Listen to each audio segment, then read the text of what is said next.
നമ്മുടെ അടുത്തേക്ക് വരുന്ന രോഗികൾ പ്രഥമമായിട്ടും പറയുന്നത് കോണിപ്പടി കയറാനുള്ള ഒരു ബുദ്ധിമുട്ട്, കസേരയിലല്ല താഴെ ഇരിക്കാനുള്ള ബുദ്ധിമുട്ട്, പിന്നെ പഴയ ടോയ്ലറ്റ് ഉപയോഗിക്കാൻ പറ്റുന്നില്ല എന്നുള്ള ബുദ്ധിമുട്ട്, അതുപോലെ തന്നെ നടക്കുമ്പോഴോ അല്ലെങ്കിൽ കാൽമുട്ട് തുറക്കുക അടയ്ക്കുക ചെയ്യുമ്പോഴൊക്കെ ഫ്ലെക്ഷൻ എക്സ്റ്റൻഷനൊക്കെ ചെയ്യുമ്പോഴൊക്കെ അതിൻ്റെ ഉള്ളിൽ ക്രെപ്പിറ്റസ്, അതായത് സൗണ്ടിൽ ക്ലിക്കിംഗ് ആയിട്ടുള്ള സൗണ്ടുകൾ പുറപ്പെടുവിക്കുന്ന ഈ അവസ്ഥ. ഇങ്ങനെയൊക്കെ ആയിരിക്കും ഒരു ഗ്രേഡ് 1, 2ലുള്ള എല്ല് തേയ്മാനം തുടങ്ങുന്നത്. പിന്നെ 3, 4ലേക്കൊക്കെ എത്തുമ്പോൾ ശക്തമായിട്ടുള്ള വേദന, അതായത് 100-ൽ 70%, 80% വരുന്ന വേദന, ജോയിൻറ്റ് മൂവ് ചെയ്യുമ്പോൾ തന്നെ ശക്തമായിട്ടുള്ള വേദന, നല്ല രീതിയിലുള്ള ഫ്രിക്ഷൻ്റെ രണ്ട് എല്ലും തമ്മിൽ ഉരസുന്ന ക്രെപ്പിറ്റസ് പോലെയുള്ള അവസ്ഥകൾ, മുട്ട് അവസാനം ഗ്രേഡ് 4ലേക്കൊക്കെ എത്തുമ്പോൾ രണ്ട് മുട്ടും കൂടി ജോയിൻറ്റ് ചെയ്ത് പോയിട്ട് മുട്ട് വളഞ്ഞിട്ട് ആൾക്കാർക്ക് എന്താ പറയുക നിൽക്കാൻ പോലും പറ്റാത്ത അവസ്ഥ. അതായത് നമ്മുടെ മനുഷ്യ ശരീരത്തിൻ്റെ മുഴുവൻ വെയിറ്റ് മുട്ടിലൂടെ നമുക്ക് കാലിലേക്ക് എടുക്കാൻ പറ്റാത്ത രീതിയിൽ, നിൽക്കാൻ പോലും പറ്റാത്ത രീതിയിൽ വളഞ്ഞു പോകുന്ന അവസ്ഥയാണ് ഗ്രേഡ് 4ലേക്കൊക്കെ വരുന്നത്. നമസ്കാരം. യുവാക്കളിലും പ്രായമായവരിലും സ്ഥിരമായിട്ട് കണ്ടുവരുന്ന ഒരു വേദന ഉണ്ടാക്കുന്ന ഒരു അസുഖം തന്നെയാണ് സന്ധിവേദനകൾ. നമ്മുടെ ഷോൾഡറിനായാലും അതുപോലെ തന്നെ മുട്ടിനായാലും കൈക്കുഴയ്ക്കായാലും അങ്ങനെ ഒരുപാട് സന്ധികൾ നമ്മുടെ മനുഷ്യ ശരീരത്തിലുണ്ട്. അപ്പോൾ ആ സന്ധികളിൽ ഏറ്റവും കൂടുതൽ ആൾക്കാരിൽ കാണപ്പെടുന്ന ഒരു സന്ധിവേദനയാണ് മുട്ടുവേദന. ഞാൻ doctor Rakesh Iyer, pain physician, Aluva Rajagiri hospital. അപ്പോൾ ഇന്ന് നമ്മൾ സംസാരിക്കുന്നത് ആ മുട്ടുവേദനയെക്കുറിച്ച് തന്നെയാണ്.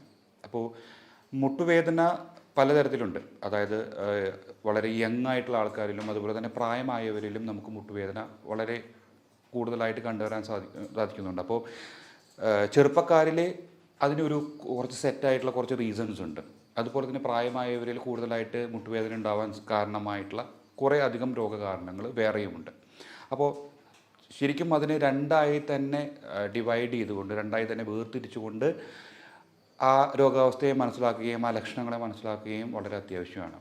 അപ്പോൾ നമുക്ക് ആദ്യം യുവാക്കളിൽ കാണപ്പെടുന്ന മുട്ടുവേദനയെക്കുറിച്ച് ആദ്യമായി തന്നെ നമുക്ക് സംസാരിക്കാം. അപ്പോൾ യുവാക്കളിൽ മുട്ടുവേദന എന്ന് പറയുന്നത് ചെറുപ്പത്തിലെ മുതലേ ഒരു ജനിതക വൈകല്യം മൂലമുണ്ടാകുന്ന മുട്ടിനുണ്ടാകുന്ന പ്രശ്നങ്ങളെ നമ്മൾ ഇതിൽ നിന്ന് ഉൾപ്പെടുത്തിയിട്ടില്ല. അത് കഴിഞ്ഞതിന് ശേഷം നോർമലായിട്ട് ഏകദേശം ഒരു 15-20 വയസ്സോളം മുട്ടുവേദന ഇല്ലാതെ കടന്നു വരുന്ന ആൾക്കാരിൽ പിന്നീട് ഒരു മുട്ടുവേദന ഉണ്ടാകുന്നതിൻ്റെ കാരണങ്ങളാണ് നമ്മൾ കൂടുതൽ സംസാരിക്കുന്നത്. അതിൽ തന്നെ ഭയങ്കരമായിട്ട് എക്സസർബേറ്റഡ് ആയിട്ട് ആക്ടിവിറ്റീസ്, അതായത് സ്പോർട്ട് ആക്ടിവിറ്റീസ് ആയിട്ടുള്ള ഫുട്ബോൾ, ക്രിക്കറ്റ്, അത്ലറ്റിക്സ് പോലുള്ള കാര്യങ്ങളിൽ ഏർപ്പെടുന്നവർക്ക് ഒരു പ്രത്യേക തരത്തിൽ വേറെ ആൻഡ് ടയർ ഉണ്ടാകുന്നു. അതായത് പെട്ടെന്ന് തന്നെ നമ്മുടെ മുട്ട് എന്ന് പറയുന്നത് നമുക്കറിയാം, നമ്മുടെ തുടയെല്ലുകളും അതുപോലെ തന്നെ കാലിൻ്റെ എല്ലുകളും നമ്മൾ യോജിപ്പിക്കുന്ന ഒരു ഇമ്പോർട്ടൻ്റ് ആയിട്ടുള്ളൊരു ജോയിൻ്റാണ്, സന്ധിയാണ്. അപ്പോൾ അത് 2 സന്ധികളുണ്ട്, 2 കാലിലേക്കും 2 സന്ധികളുണ്ട്. അപ്പോൾ ശരീരത്തിൻ്റെ മുഴുവനായിട്ടുള്ള ഭാരം ഈ 2 സന്ധികളിലൂടെയാണ് നമ്മുടെ കാൽപാദത്തിലൂടെ നമ്മുടെ ഭൂമിയിലേക്ക് എത്തുന്നത്. അപ്പോൾ നമ്മുടെ ശരീരം എത്ര ഭാരമുണ്ടോ അതിനൊക്കെ ഇതിന് താങ്ങേണ്ട അവസ്ഥ ഉണ്ടാവും. അപ്പോൾ ഒരു സ്പോർട്സ് ആക്ടിവിറ്റി ചെയ്യുന്ന ഒരാൾക്ക് എന്ന് പറയുകയാണെങ്കിൽ ഈ വേദനയും സഹിക്കണം, ഈ ഭാരവും നമുക്ക് കൺട്രോൾ ചെയ്യാൻ വേണ്ടി പറ്റണം. അതുപോലെ തന്നെ ഈ ചെയ്യുന്ന സ്പോർട്ട് ആക്ടിവിറ്റീസിനൊക്കെ ഈ 2 ജോയിൻറ്റുകളുടെ ഇടയിലുള്ള കാർട്ടിലേജിൻ്റെ ആക്ടിവിറ്റി ഉണ്ടാകുന്നു. അപ്പോൾ അത് ആ ഒരു ആ ഒരു സന്ധി പെട്ടെന്ന് തന്നെ ഒരു വേറെ ടയറിലേക്ക് പോയിട്ട് ഈ ലിഗമെൻ്റ് ഇഞ്ചുറീസും അതുപോലെ തന്നെ കാർട്ടിലേജ് ഇഞ്ചുറീസും ആർത്രൈറ്റീസും ഒക്കെ ഉണ്ടാകാനുള്ള ഒരു ചാൻസ് ഉണ്ട്. അപ്പോൾ അത് നമുക്ക് വേണമെങ്കിൽ ഒരു പ്രൈമറി ഓസ്റ്റിയോ ആർത്രൈറ്റിസ്, പ്രൈമറി എല്ല് തേയ്മാനം തന്നെയാണെങ്കിൽ നമുക്ക് സെക്കൻഡറി എന്ന് വേണമെങ്കിൽ കൂടി വിളിക്കാം. കാരണം സെക്കൻഡറി എന്ന് പറയുമ്പോൾ പാരാതൈറോയിഡിൻ്റെ അസുഖം, ബാക്കിയുള്ള അസുഖങ്ങൾ മൂലമുണ്ടാകുന്ന ഒരു എല്ല് തേയ്മാനത്തെയാണ് നമ്മൾ സെക്കൻഡറി എന്ന് പറയുന്നത്. എന്നാലും നമുക്കൊരു സോ കോൾഡ് സെക്കൻഡറി എന്നൊക്കെ വിളിക്കാൻ പറ്റുന്ന രീതിയിലുള്ളൊരു എല്ല് തേയ്മാനം, അത് ഓസ്റ്റിയോ ആർത്രൈറ്റിസ് ആണ് ഈ അത്ലറ്റിക്സിലൊക്കെ കാണപ്പെടുന്നത്. അങ്ങനെയുള്ള വ്യക്തികളിലും നമ്മൾ ആർത്രൈറ്റിസിലേക്ക് എത്തുമ്പോൾ നമുക്ക് അതിൻ്റെ ട്രീറ്റ്മെൻറ്റും അതുപോലെ തന്നെ പ്രായമായവരിലെ ട്രീറ്റ്മെൻറ്റും ഏകദേശം ഒരുപോലെയൊക്കെ തന്നെയാണ്. പക്ഷേ ആ സമയത്ത് പെട്ടെന്നൊരു ദിവസം ഒരു ഫിസിക്കൽ ആക്ടിവിറ്റി ചെയ്തതിന് ശേഷം പെട്ടെന്നൊരു വേദന വരികയാണെങ്കിൽ നമുക്കവിടെ അതിൻ്റെ ഉള്ളിലുള്ള മെനിസ്കസ്, ലിഗമെൻറ്റ്, ഈ നമ്മൾ പലപ്പോഴും കേട്ടിട്ടുണ്ടാവും ആൻറ്റീരിയർ ക്രൂഷ്യറ്റ് ലിഗമെൻറ്റ്, ACL ടിയർ എന്നൊക്കെ വളരെ കോമൺ ആയിട്ട് ഈ സ്പോർട്സ് മേഖലയിലുള്ള ആൾക്കാരൊക്കെ സംസാരിക്കുന്നതാണ്. അങ്ങനെ ഉള്ള അവസ്ഥ ഉണ്ടെങ്കിൽ നമുക്ക് അത് പെട്ടെന്ന് മനസ്സിലാക്കാൻ വേണ്ടി സാധിക്കും. കാരണം ഒരു ഫുട്ബോൾ കളി കഴിഞ്ഞു, ടർഫിലൊക്കെ ഒരു ഫുട്ബോൾ കളി കഴിഞ്ഞ് തിരിച്ചെത്തി ഏതോ ഒരു കിക്ക് എടുക്കുന്ന സമയത്തൊക്കെ നമ്മുടെ കാൽമുട്ടൊന്ന് വളഞ്ഞിട്ടുണ്ടായിരുന്നു. അതിൻ്റെ ഭാഗമായിട്ട് അപ്പം തന്നെ നീര് വന്നു, അപ്പം തന്നെ വേദന വന്നു. അപ്പോൾ ആ ഒരു വേദന എന്ന് പറയുകയാണെങ്കിൽ ഒരു 5-6 മണിക്കൂർ കൊണ്ടുണ്ടായ ആ വേദന നമുക്കൊരു ഓർത്തോപെഡിഷൻ്റെ സഹായത്തോടു കൂടി ട്രീറ്റ്മെൻറ്റിലേക്ക് പോകേണ്ട അവസ്ഥ ഉണ്ടാവും. നമ്മൾ ആ ഒരു സംഗതിയെക്കുറിച്ചല്ല പറയുന്നത്. വളരെ ഗ്രാജുവലായിട്ട് ഒരു 3-4 മാസം കൊണ്ട് ഒരു വേദന ഡെവലപ്പ് ചെയ്ത് വരുന്ന ഒരവസ്ഥയാണ് നമ്മൾ കൂടുതലായിട്ടും നമ്മുടെ പെയിൻ മെഡിസിൻ സ്പെഷ്യാലിറ്റിയിൽ നിന്ന് നമ്മൾ ട്രീറ്റ്മെൻറ്റിന് വേണ്ടി ചെയ്യുന്നത്.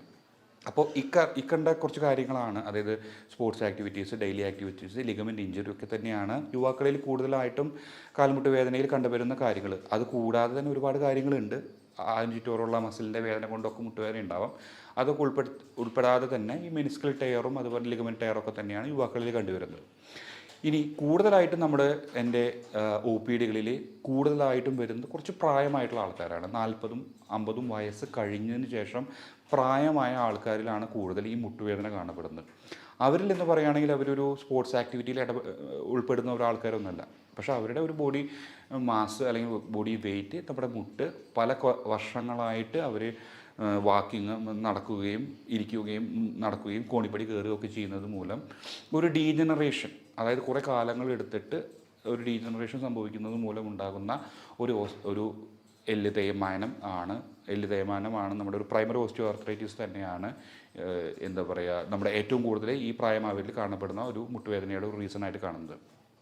അപ്പോൾ അവരിലും ഒരു ലിഗമെൻ്റ് ഇഞ്ചുറിയോ അല്ലെങ്കിൽ ഒരു മെനിസ്കൽ ടിയറോ അങ്ങനത്തെ ഉള്ളൊരു പ്രോബ്ലം ഉണ്ടാവാതിരിക്കണമെന്നുള്ള രീതിയിലല്ല ഞാൻ പറയുന്നത്. പക്ഷേ കൂടുതലായിട്ടും അവരിൽ കാണപ്പെടുന്ന എല്ല് തേയ്മാനം പോലെയുള്ള അവസ്ഥയാണ്. അപ്പോൾ അതിൻ്റെ ലക്ഷണങ്ങൾ എന്ന് പറയുകയാണെങ്കിൽ കൂടുതലായിട്ട് നമ്മൾ ഏറ്റവും കൂടുതൽ മനസ്സിലാക്കേണ്ട ഒരു കാര്യം, എല്ല് തേയ്മാനം എന്താണെന്നുള്ള രീതിയിൽ നമുക്കത് ആദ്യം മനസ്സിലാക്കണം. അതായത് 2 എല്ലുകളുണ്ടെന്ന് നമുക്കറിയാം. ആ എല്ല് രണ്ടും കൂടി മുട്ടി കഴിഞ്ഞാൽ അവിടെ ഒരു മൂവ്മെൻറ്റ് സാധ്യമാകും? ഒരിക്കലുമില്ല. അപ്പോൾ അതിൻ്റെ മൂവ്മെൻറ്റ് സുഗമമാക്കാൻ വേണ്ടിയിട്ട് ആ എല്ലിൻ്റെ അറ്റത്ത് കുറച്ച് കാർട്ടിലേജിൻ്റെ ഒരു കോട്ടിങ് കൊടുത്തിട്ടുണ്ട്. എന്നാൽ കാർട്ടിലേജിൻ്റെ കോട്ടിങ് മാത്രമാണോ? അല്ല. അതിൻ്റെ മുകളിൽ ഒരു സൈനോവിയൽ ലൈനിങ് എന്ന് പറഞ്ഞിട്ടൊരു ലൈനിങ് കൊടുത്തിട്ടുണ്ട്.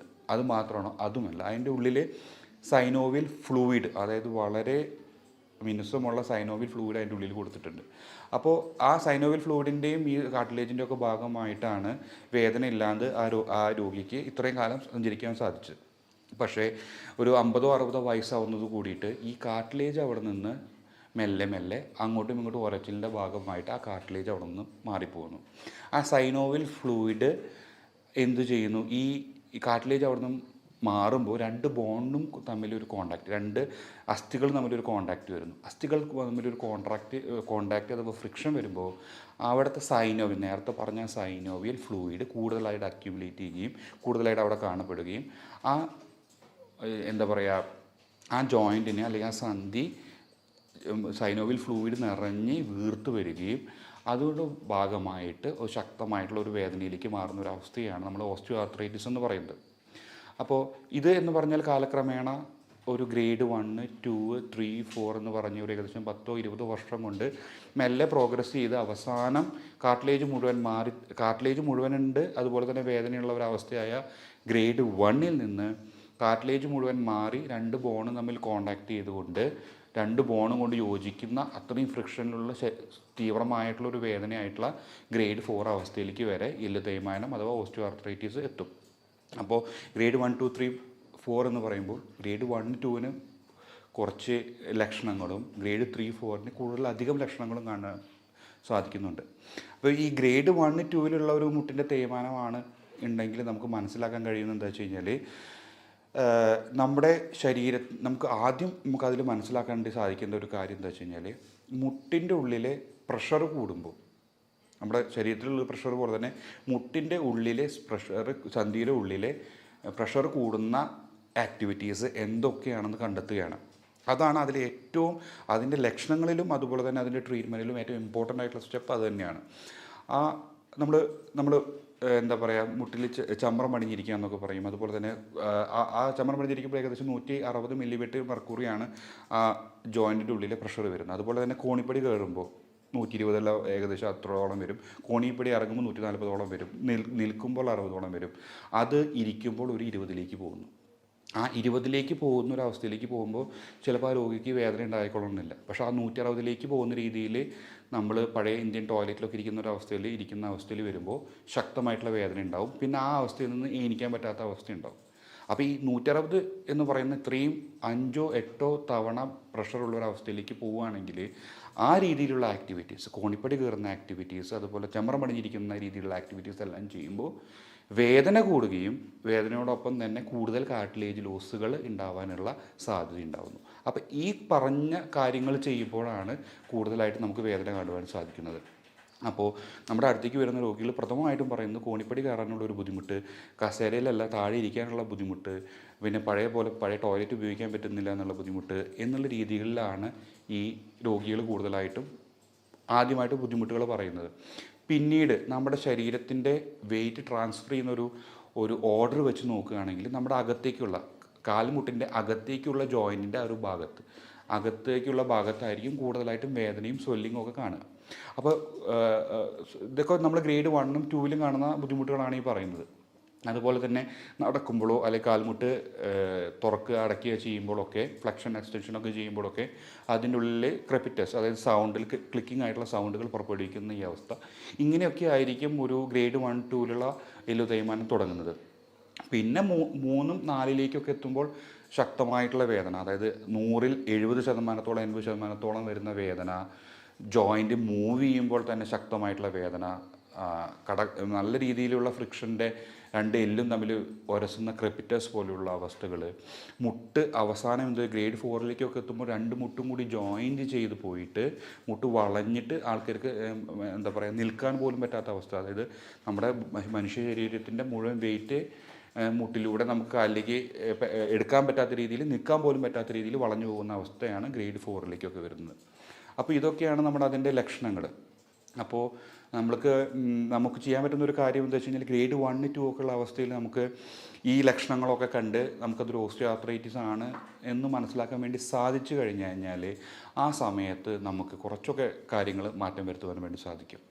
കാർട്ടിലേജിനെ നമുക്ക് തിരിച്ചു കൊണ്ടുവരാൻ വേണ്ടിയിട്ട് വൈറ്റമിൻ ഡി എന്ന് പറയുന്ന വൈറ്റമിൻ ഡിയുടെ ടാബ്ലറ്റ്സ് സ്റ്റാർട്ട് ചെയ്യുക, അതുപോലെ തന്നെ അതിനോടൊപ്പം തന്നെ കാൽഷ്യം സ്റ്റാർട്ട് ചെയ്യുക, പിന്നെ മുട്ട, പാല് പോലെയുള്ള കാൽഷ്യം അധികം അടങ്ങിയിട്ടുള്ള കാര്യങ്ങൾ ഭക്ഷണത്തിൽ ഉൾപ്പെടുത്തുക എന്നൊക്കെ ചെയ്യുന്നതോടൊപ്പം തന്നെ നമ്മൾ ഈ പറയുന്ന പ്രഷർ കൂടുന്ന സിറ്റുവേഷനുകൾ, അതായത് ക്ലൈംബിങ്, അതായത് നമ്മുടെ കോണിപ്പടി കയറുക, ചെമ്പറ പണിഞ്ഞിരിക്കുക, അങ്ങനെയുള്ള പ്രഷർ കൂടുന്ന കാര്യങ്ങൾ ഒഴിവാക്കുക.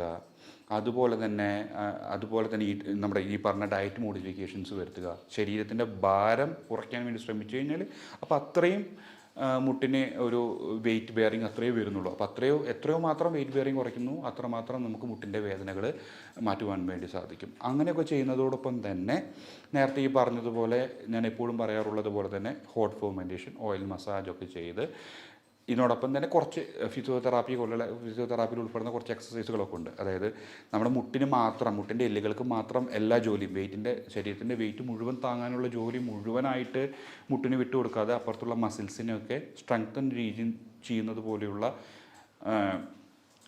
എക്സസൈസുകളുണ്ട്. ആ എക്സസൈസ് ചെയ്യുന്നത് മൂലം തുടയുടെ മാംസപേശികളുടെ ബലം കൂടുകയും അത് ജോയിൻറ്റിലേക്കുള്ള പ്രവർത്തനത്തെ കൂടുതലായിട്ട് സഹായിക്കുകയും ചെയ്യുന്നു. അതുപോലുള്ള എക്സസൈസ് ചെയ്യുന്നത് മൂലമൊക്കെ നമുക്ക് ഗ്രേഡ് 1, 2 പോലെയുള്ള കാർട്ടിലേജ് ലോസുകളെ നമുക്ക് കൺട്രോൾ ചെയ്തെടുക്കാൻ വേണ്ടി പറ്റും.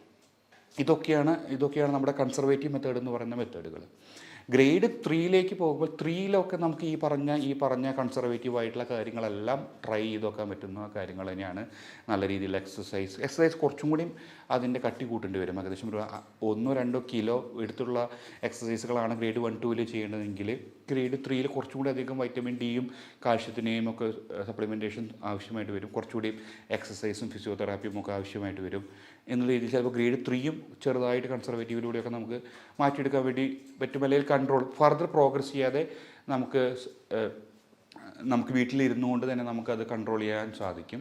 ഗ്രേഡ് 4 അവസ്ഥയിലേക്കൊക്കെ പോകുന്ന അവസ്ഥയിൽ പലപ്പോഴും നമുക്ക് എന്തെങ്കിലും ഒരു ഫിക്സഡ് ആയിട്ടുള്ള ഒരു ട്രീറ്റ്മെൻറ്റ് നമുക്ക് അതിനെടുക്കേണ്ടി വേണ്ടി വരും. അപ്പോൾ ഒരു ഓർത്തോപെഡിഷൻ്റെ സഹായത്തോട് കൂടിയിട്ട് ചിലപ്പോൾ മുട്ട് മാറ്റി വയ്ക്കേണ്ട ശസ്ത്രക്രിയ ചെയ്യേണ്ട ഒരവസ്ഥ ഒക്കെ എത്തുന്ന രീതിയിലുള്ള ഒരവസ്ഥയാണ് ഗ്രേഡ് 4. ഇനി അപ്പോൾ നമുക്ക് നമ്മുടെ ലക്ഷണങ്ങളിലൂടെ ഓസ്റ്റിയോആർത്രൈറ്റിസിൻ്റെ ലക്ഷണങ്ങളെക്കുറിച്ച് നമ്മൾ സംസാരിച്ചു.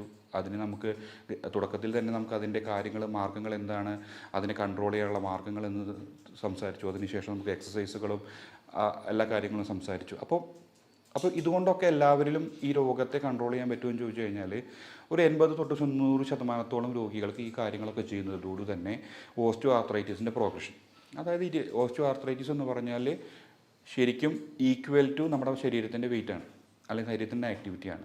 അത് നമ്മുടെ ആവശ്യമായിട്ടുള്ള രീതിയിൽ ഡയറ്റിൻ്റെയും ഫിസിയോതെറാപ്പിയുടെയും സഹായത്തോടു കൂടി മാറ്റുകയാണെങ്കിൽ, വൈറ്റമിൻ ഡി കാൽഷ്യം സപ്ലിമെൻറ്റേഷനോട് കൂടിയിട്ട് മാറ്റുകയാണെങ്കിൽ നമുക്ക് അതിൻ്റെ പ്രോഗ്രഷനെ നമുക്ക് പ്രിവെൻറ്റ് ചെയ്യാൻ പറ്റും. ഇത്രയധികം കാര്യങ്ങൾ ചെയ്തിട്ടും ഡിസീസ് പ്രോഗ്രസ് ചെയ്യുകയാണ്, വേദന മാറുന്നില്ല എന്നുള്ള അവസ്ഥ വരികയാണെങ്കിൽ നമ്മുടെ ശരീരത്തിൽ നിന്ന് തന്നെ എക്സ്ട്രാക്ട് ചെയ്തിട്ട് PRP പോലെയുള്ള റീജനറേറ്റീവ് തെറാപ്പീസ് നമുക്ക് അവൈലബിൾ ആണ്. അപ്പോൾ ഇത് ഗ്രേഡ് 1, 2. അപ്പോൾ നമ്മൾ പറയും ഈ ഗ്രേഡ് 1, 2 എന്ന് പറയുന്ന അവസ്ഥയിൽ നിൽക്കുന്ന രോഗികൾ എന്തിനാണ് ഒരു റീജനറേറ്റീവ് ഫിസിഷ്യൻ അല്ലെങ്കിൽ ഒരു പെയിൻ ഫിസിഷ്യൻ്റെ അടുത്തേക്ക് പോകുന്നതെന്ന് ചോദിച്ചു കഴിഞ്ഞാൽ, വേദന കുറവാണെങ്കിലും ആ കാർട്ടിലേജൊക്കെ പോയിക്കൊണ്ടിരിക്കുന്ന അവസ്ഥയിൽ നമുക്ക് വേണമെങ്കിൽ നമ്മുടെ ശരീരത്തിൽ നിന്ന് തന്നെ ഒരു 50 ml ബ്ലഡ് എക്സ്ട്രാക്ട് ചെയ്തെന്ന് അതിൽ നിന്ന് തന്നെ PRP പോലെയുള്ള സാധനം ബ്ലഡിൻ്റെ അംശം വേർതിരിച്ചെടുക്കുകയും വീണ്ടും നമുക്ക് ആ മുട്ടിലേക്ക് ഇഞ്ചെക്റ്റ് ചെയ്യുകയാണെങ്കിൽ ഇതിപ്പോൾ PRP വളരെ ഫേമസ് ആയിക്കൊണ്ടിരിക്കുന്ന ഒരു ചികിത്സാ രീതി തന്നെയാണ്. അപ്പോൾ അത് എവിടെ ഡെപ്പോസിറ്റ് ചെയ്യുന്നോ അവിടുത്തെ കോശമായിട്ട് അത് മാറാനുള്ളൊരു കപ്പാസിറ്റി ഉണ്ട് ഈ PRPക്ക്.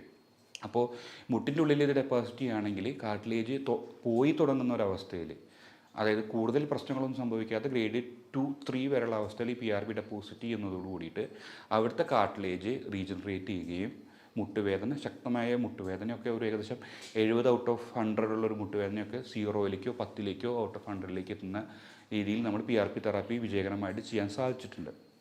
ഇനി അതല്ല, PRPക്ക് പറ്റാത്ത രീതിയിലേക്ക് രോഗം മുന്നോട്ട് പോയിരിക്കുന്ന സിറ്റുവേഷൻസിൽ നമ്മൾ കൂടുതലായിട്ടും ഒരു ഡെഫിനിറ്റീവ് തെറാപ്പി എന്നുള്ള രീതിയിൽ ഒരു ഓർത്തോപെഡിഷ്യൻ്റെ സഹായത്തോട് കൂടിയിട്ട് നീ റീപ്ലേസ്മെൻറ്റൊക്കെ അഡ്വൈസ് ചെയ്യാറുണ്ട്. പക്ഷേ അതിനോട് ആ ഓപ്പറേഷനിലേക്കൊന്നും പോകാൻ താല്പര്യമില്ലാത്ത രോഗികൾക്ക് നമ്മളൊരു ഓപ്ഷൻ ഉണ്ട് നമ്മുടെ കയ്യിൽ.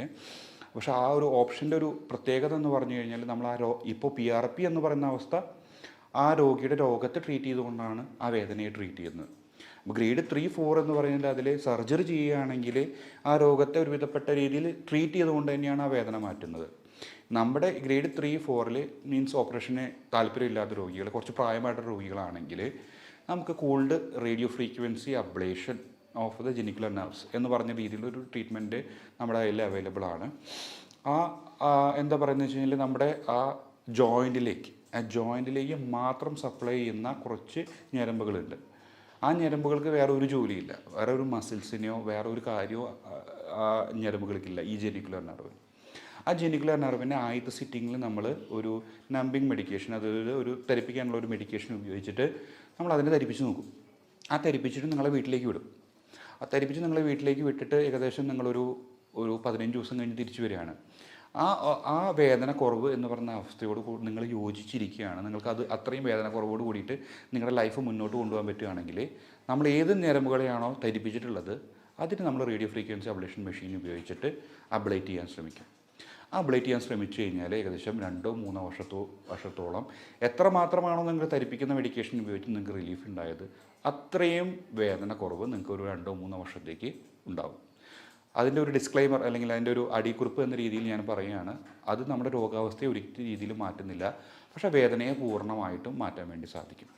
ഇനി ആ വേദനയെ പൂർണ്ണമായി മാറി ഇരിക്കുന്ന ഒരവസ്ഥയിൽ ഇനി നിങ്ങൾക്ക് വേണമെങ്കിൽ ഇടക്കാലത്ത് സർജറിയിലേക്ക് പോവുകയാണെങ്കിൽ സർജറിയിലേക്ക് പോവാം, അല്ലെങ്കിൽ സർജറിക്ക് വേണ്ടിയിട്ടുള്ള ഫോളോ അപ്പ് കാര്യങ്ങൾക്ക് നിങ്ങൾ സഞ്ചരിക്കുന്ന സമയത്ത് വേദന വേണ്ട എന്ന് തോന്നുകയാണെങ്കിൽ ഈ പ്രൊസീജിയർ ചെയ്തതിന് ശേഷം നിങ്ങൾക്ക് സർജറിയിലേക്ക് ഫോർവേഡ് ചെയ്യാൻ പറ്റും. ഇതാണ് നമ്മുടെ ഒരു അതായത് നമ്മൾ ബേസിക് ആയിട്ടുള്ള കാര്യങ്ങൾ തുടങ്ങി ഇപ്പോൾ ഇന്ത്യയിലും നമ്മുടെ പെയിൻ മേഖലയിലും അവൈലബിൾ ആയിട്ടുള്ള ഏറ്റവും ഇലാബറേറ്റ് ആയിട്ടുള്ള ഒരു ടെക്നിക്ക് വരെ നമ്മളിതിൽ ഉൾപ്പെടുത്തിയിട്ടുണ്ട്. അപ്പോൾ അതിൻ്റെ അവസാനമായിട്ടൊരു ചെറിയൊരു കാര്യം കൂടി പറയുകയാണ്, ഈ മുട്ടുവേദന എന്ന് പറയുന്നത് ഇത്രയധികം ആൾക്കാരിൽ കാണപ്പെടുന്നുണ്ട്. അത് നമ്മുടെ ഗവൺമെൻറ് പോലും മനസ്സിലാക്കിയിട്ട് ആയുഷ്മാൻ ഭാരത് പോലുള്ള സ്കീമുകളിൽ ഈ മുട്ടുവേദനയുടെ അബ്ലേഷന് വേണ്ടിയുള്ള ഇത് ഇൻഷുറൻസിൽ ഉൾപ്പെടുത്തിയിട്ടുണ്ട്. അതുപോലെ തന്നെ നമ്മുടെ കുറേ അധികം പ്രൈവറ്റ് മേഖലയിലുള്ള ഇൻഷുറൻസ് കമ്പനികളും ഈ രീതിയിലുള്ള പ്രൊസീജിയറെ എന്താ പറയുക റേഡിയോ ഫ്രീക്വൻസി അബ്ലേഷൻ പോലുള്ള പ്രൊസീജിയർ ഇൻഷുറൻസ് ക്ലെയിമിലൊക്കെ ഉൾപ്പെടുത്തിയിട്ടുണ്ട്.